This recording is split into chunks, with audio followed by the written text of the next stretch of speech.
from Matthew's Gospel, chapter 13, verses 1 through 9 and 18 through 23. That same day, Jesus went out of the house and sat beside the sea. Such great crowds gathered around him that he got into a boat and sat there, while the whole crowd stood on the beach. And he told them many things in parables, saying, "Listen, a sower went out to sow. And as he sowed, some seeds fell on the path, and the birds came and ate them up. Other seeds fell on rocky ground, where they did not have much soil, and they sprang up quickly, since they had no depth of soil. But when the sun rose, they were scorched, and since they had no root, they withered away. Other seeds fell among thorns, and the thorns grew up and choked them. Other seeds fell on good soil, and brought forth grain, some 100-fold, some 60, some 30. Let anyone with ears listen. Hear then the parable of the sower. When anyone hears the words of the kingdom and does not understand it, the evil one comes and snatches away what is sown in the heart. This is what was sown on the path. As for what was sown on rocky ground, this is the one who hears the word and immediately receives it with joy. Yet such a person has no root, but endures only for a while. And when trouble or persecution arises on account of the word, that person immediately falls away. As for what was sown among thorns, this is the one who hears the word, but the cares of the world and the lure of wealth choke the word, and it yields nothing. But as for what was sown on good soil, this is the one who hears the word and understands it, who indeed bears fruit and yields, in one case 100-fold, in another 60, in another 30.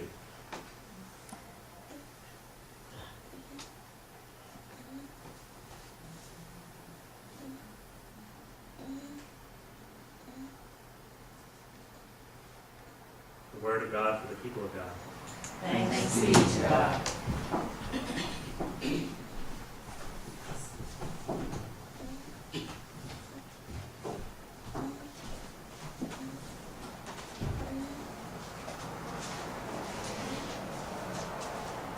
How many of you have played with Legos some point in your life? How many of you have stepped on those Legos trying to get, yeah, okay. Wonderful thing about Legos is they easily get to be put together to stir our imagination and to create new things. And I was overhearing Caleb's prodding of wanting my mom to play Legos with him. And he had brought out all of his Star Wars Legos, which now are quite elaborate. We didn't have as much instructions growing up, but these are quite elaborate. And what was amazing to me was listening to my mom say, you know, Caleb, I'll play Legos with you, but there's no guns, we're going to build gardens instead. And so they proceeded to use the blasters to dig rows to plant the seeds. And they, instead of swords, they roasted marshmallows. And it changed the context of how they started playing Legos. So now when Caleb goes to play Legos, he refers to gardening Legos as Nana style. He's being shaped and formed in a different way to look at Legos. I bring that up because I think one of the things that happens is in the parable of the sower, Jesus is talking in a context where most of the people either were directly in line with farming or their hands were constantly in the soil. And so this parable of the sower made sense to them because they could relate very well. There are a few of us that have gardens in our yard, or some of us that reap the benefits of community gardens, but it's not as pervasive as it was when Jesus is teaching the parable. However, I think the illustrations are still as strong and as poignant and as true as we need to hear them today, just as Jesus explained it to them 2,000 years ago. It's important to remember that Jesus did a lot of things, but Jesus was also a very powerful teacher. When people encountered Jesus, they often called him teacher as one of his roles because they could acknowledge that he had a lot of wisdom to share. He had a lot of good stories, and so he uses the parable to say, I'm going to teach you something really significant. And so if you remember the story, you in essence are going to never forget the lesson. When I mentioned the little engine that could, the mantra of I think I can, I think I can, I think I can, right? When we can recall the story and it's done in such a way, we remember the lesson that comes with it. And so Jesus has this parable of the sower. And this morning I want us to think about what does it look like to cultivate our spiritual soil. Cultivate it in a way that gives us new life. And with that comes that other question, what are the challenges? What are the distractions that prevent that growth from happening? All right, let's see how many of you remember. Can you guys help me name what are the 4 types of soil or things that happen with the seeds? There was a rocky soil, right? Good. On the path, hard ground on the path. Does anybody remember the 4th? Thorn. Good, right. So we have thorns. The hard ground is the sandy ground, rocky, and then the good soil, right? We always say the good for last. It's the last one that Jesus talks about.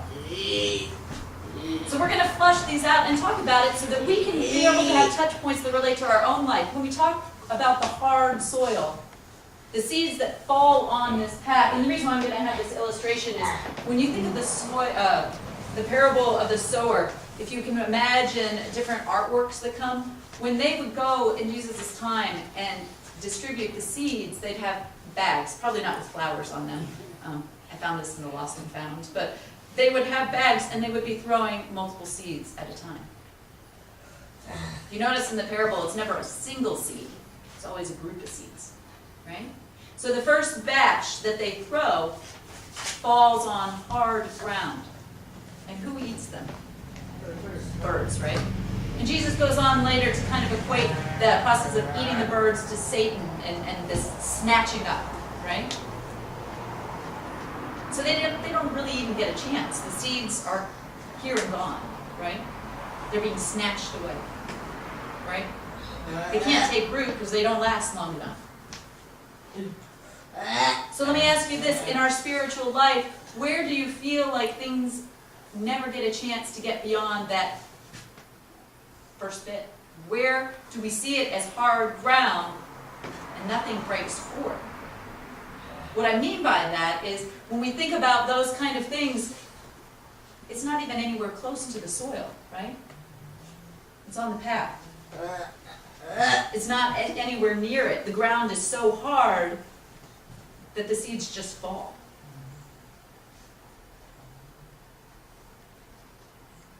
I think about that as I think about when I think about that when I think about things that end up being very surfacey. I think about that when I find the world turning into spiritual cliches, right? The things that people say that don't really have any depth of spirituality. I had a long conversation with a young man who said after his dad died, people kept saying they were sorry. And he said, I think it's because people were awkward and nobody wanted to sit with me and really talk about my dad being gone. You know, when people ask us how you're doing, and before they even finish the question, they've already moved on to something else, right? Because they're just expecting you to say, fine. Because they haven't allotted for enough time to really hear the answer. The thing's kind of on the surface. Because really cultivating the soil of spirituality takes time. And it takes emotional effort. And it takes being able to say, if I'm going to ask you the question, I'm going to invest in listening to the answer, even if it makes me uncomfortable. Even if I don't know what to say. But I'm going to be there. Cultivating spiritual soil means that you're investing. So those are the ones that fall on the path. And then we have the ones where it's rocky ground. And if you would like to come by 192, I'll show you a visible sign of rocky ground. If you look at the beds that we're going to be planting for Ready, Set, Serve, there's a significant amount of rocky ground. You'll see next to the beds there's beginning to be piles of rocks that we're finding underneath the soil. And some are you know, they look like they're smooth. If you've ever tilled the ground and all of a sudden you realize these rocks are starting to get rather large, right? And it's when you, oh, I see the dirt, it's great. There's that joy, but it's fleeting. That's what Jesus says, right? There's the joy that is fleeting, but those rocks just keep getting in the way. Cultivating spiritual soil means we have to identify what those rocks are, right? We can't leave them in the ground if we want things to grow. Our spiritual life can't grow if we've got so much rocks that the seeds can't take root. And I think of what those rocks represent. Guilt, shame, fear, unknown. And I think about times in our spiritual life where we want to say yes and we say yes, but we really have no intention of following through. We just feel like we should. Maybe that never happens to you. I'm a yes person. It's really hard for me to say no. But sometimes I'm not truly saying yes to what God is asking. Those rocks, the things that what they eventually do is they smother the joy. They don't allow our spiritual life to really find new life because those rocks eventually lead to stress. And so instead of it being about cultivating good soil, we just become overwhelmed by the stress of our fear and our shame and our guilt. It's hard to have things grow in that kind of soil. And then we have the thorns. Okay? How many of you have had thorns ever take over a part of your property? Do you guys have thorns on your property? You're blessed if you don't, because they're tricky. Just when you think you've pulled them all back, it just takes just a little bit for them to kind of take over again. And so the thorns really choke the life out of any seeds that are there. And the thorns, what I think of the thorns representing what Jesus teaches us about the thorns, that's the things of the world, right? That's the distractions that make it impossible for us to even get our hands into the soil. It's the things that steal our time and steal our energy. And that leave us feeling emotionally and spiritually exhausted. I wonder if you've ever gone somewhere or done something that when you're finally finished with whatever the activity is, you just feel heavy. Like the thorns are crowding around you.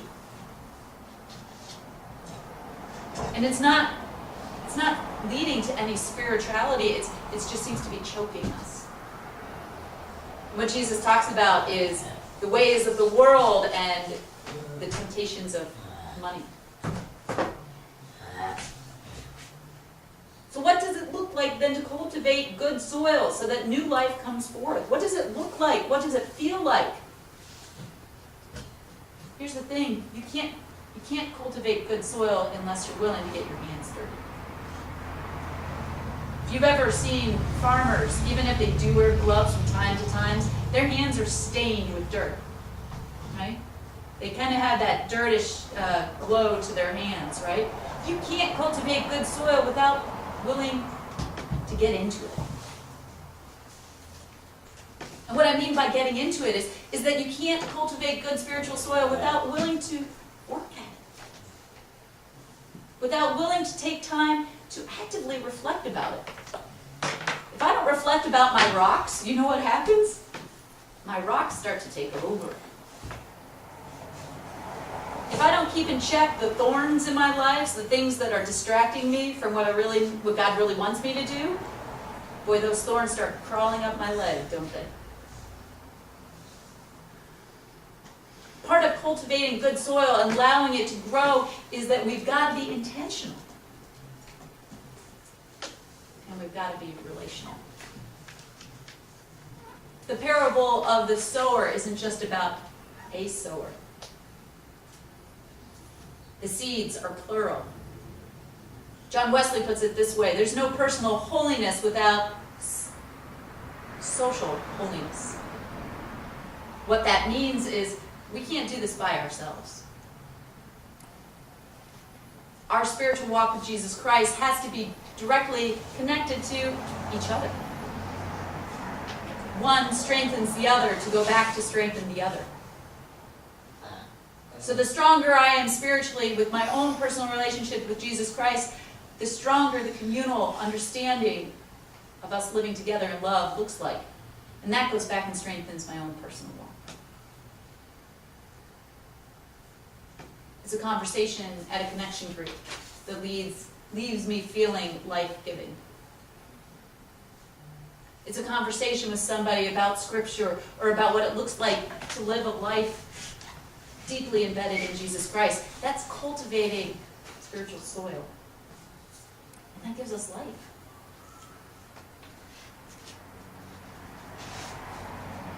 Cultivating spiritual soil, we have to get our hands dirty. We have to be intentional. And it's got to be a priority. If we don't set some time and energy aside to do it, other things are going to grow. If we don't cultivate the soil, other things are going to start to take over. So Jesus brings this illustration to us to teach us a lot about life and new life. And good soil. Bearing fruit. This week, as you go forth from this place, we're going to ask you to pray about a lot of things, but we're going to be praying about Ready, Set, Serve.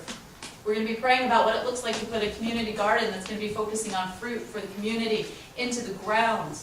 So all these images of planting and cultivating are very real. If you guys want a chance to feel what it looks like to look at good soil, come check us. Come those 3 days, or stop by the new property and put your hands in the dirt.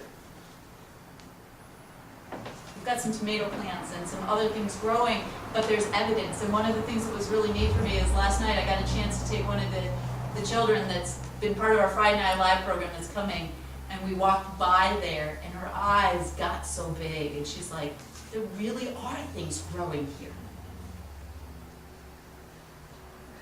When we cultivate good soil, God gives us the assurance that there is life. And we need that. We need to be reminded of it. We need to see it. We need to experience it. And so I'm going to close the sermon with this prayer.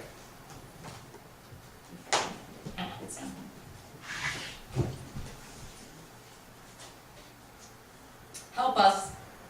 Help us, Lord, to do whatever is needed so that we can fill our sacks with seeds of justice, love, care, tenderness, reconciliation, and peace.